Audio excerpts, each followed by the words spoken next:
তাৰিখ আৰক্ষীয়ে sub inspector পোষ্টৰ পৰীক্ষা পাতিছিল। ইয়াত পদ আছিল 203টা। ইয়াৰে ইতিমধ্যে লিখিত পৰীক্ষা হৈ গ'ল আৰু এই লিখিত পৰীক্ষাত যিসকলে উত্তীৰ্ণ হ'ল, যিসকলে কাট অফ নম্বৰ পাবলৈ সক্ষম হ'ল, তেওঁলোকৰ তালিকা 6 মাৰ্চ তাৰিখে আৰক্ষী বিভাগে প্ৰকাশ কৰিব। 6 মাৰ্চ তাৰিখে লিখিত পৰীক্ষাৰ ৰিজাল্ট হোৱাৰ লগে লগে PST আৰু PET আৰম্ভ হ'ব আৰু PST আৰু PETৰ এডমিট কাৰ্ড আপোনালোকে 9 মাৰ্চত ডাউনলোড কৰিব পাৰিব আৰু PST আৰু PET 17 মাৰ্চৰ পৰা আৰম্ভ হ'ব। এয়া হ'ল অসম পুলিচৰ সাব ইন্সপেক্টৰ UB, AB আৰু কমিউনিকেশ্যন ইয়াৰ বাবে যি পৰীক্ষা হৈছিল। ইয়াৰ পিছত আমাৰ এটা ডাঙৰ পৰীক্ষা হৈছিল কনষ্টেবল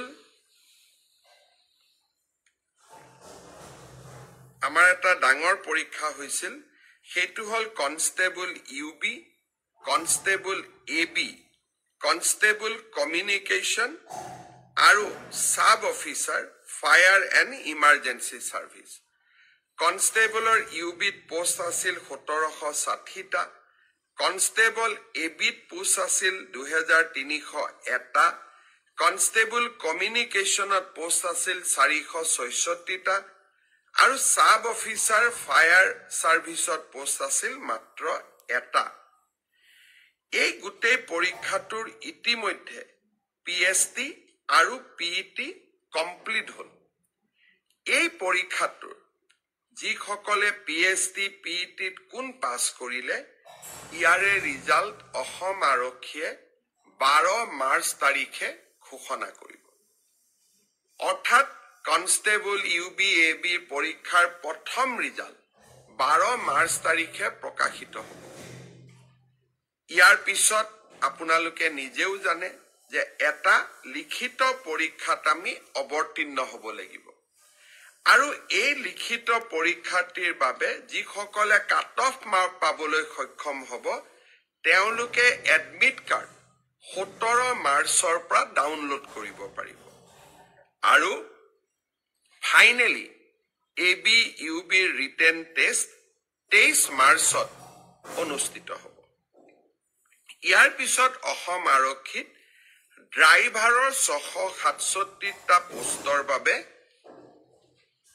PST আৰু PET অনুষ্ঠিত হৈছিল।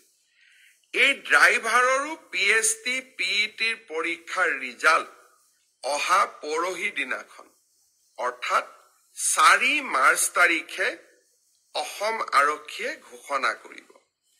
ইয়াৰ পিছত স্বাভাৱিকভাৱে ড্ৰাইভিং টেষ্ট হ'ব আৰু ড্ৰাইভিং টেষ্টৰ পৰীক্ষাৰ বাবে এডমিট কাৰ্ডো 4 তাৰিখৰ পৰা লাভ কৰিব পাৰিব আৰু written test, driving test written পিছত হ'ব, প্ৰথমতে ড্ৰাইভিং হ'ব। ড্ৰাইভিং টেষ্ট 10 মাৰ্চত পৰা অনুষ্ঠিত হ'ব। অৰ্থাৎ 4 তাৰিখে PST, PET ৰিজাল্ট দিব, এডমিট কাৰ্ডো 4 তাৰিখে দিব আৰু 10 মাৰ্চৰ পৰা ড্ৰাইভিং টেষ্ট হ'ব আৰু ফাইনেলি ইয়াৰ পিছত এটা লিখিত পৰীক্ষাটো আমি এপিয়াৰ কৰিব লাগিব। এতিয়া মই আহিছোঁ কনষ্টেবল AB, CDO অৰ্থাৎ কামাণ্ডো বেটেলিয়ন এই ক্ষেত্ৰত।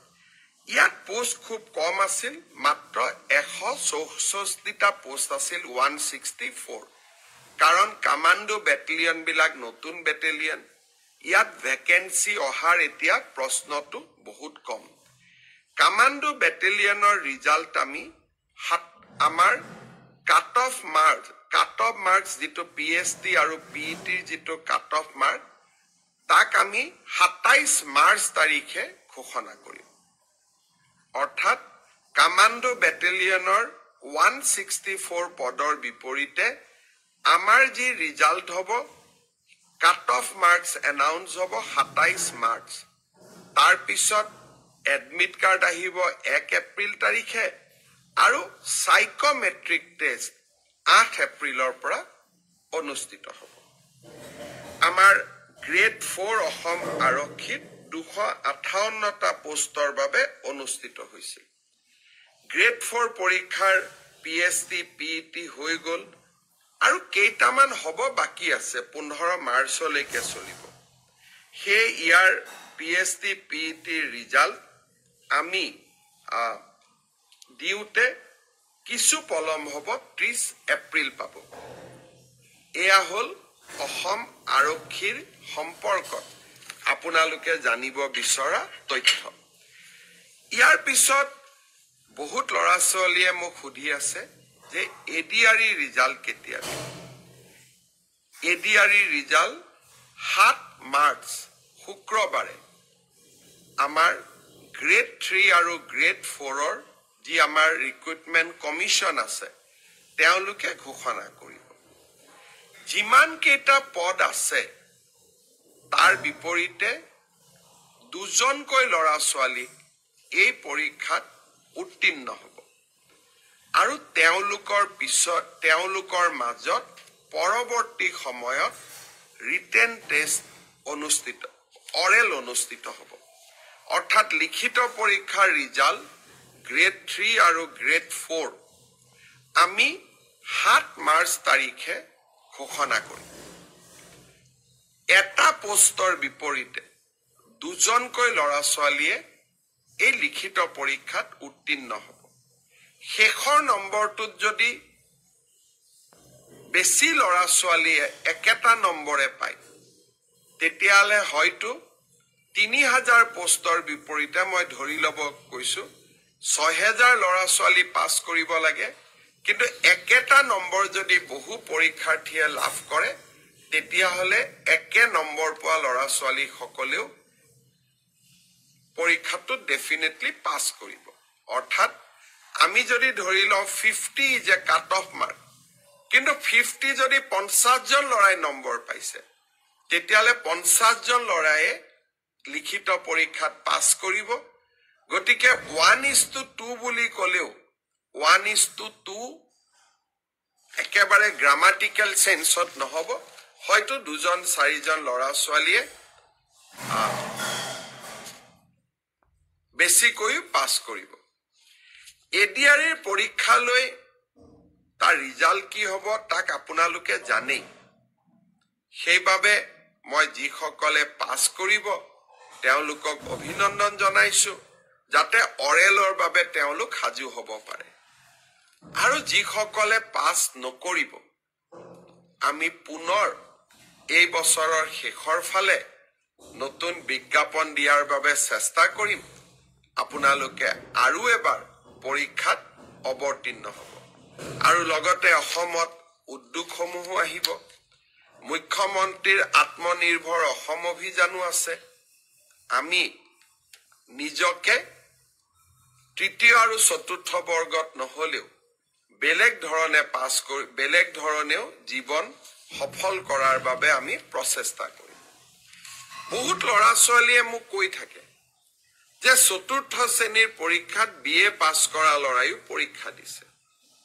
এতিয়া কথাটো হ'ল আমি কোনোবাই যদি নিজকে চৰকাৰক ফাঁকি দি পৰীক্ষা দিয়ে, তদন্ত নোহোৱালৈকে মুখ্যমন্ত্ৰীয়ে গম পাব নোৱাৰে। কেতিয়াবা আপোনালোকে এনেকে মোক ফেচবুকত লিখে, টুইটাৰত লিখে যেন মই চব গম পাওঁ। কোনোবা ল'ৰা এজনে যদি BA পাছ কৰিও নিজৰ যোগ্যতাটোক লুকুৱাই পেলাই চতুৰ্থ শ্ৰেণীৰ পৰীক্ষাত আবেদন কৰে, মুখ্যমন্ত্ৰীজনে কেনেকে গম পাব? আপোনালোকে খবৰ দিব।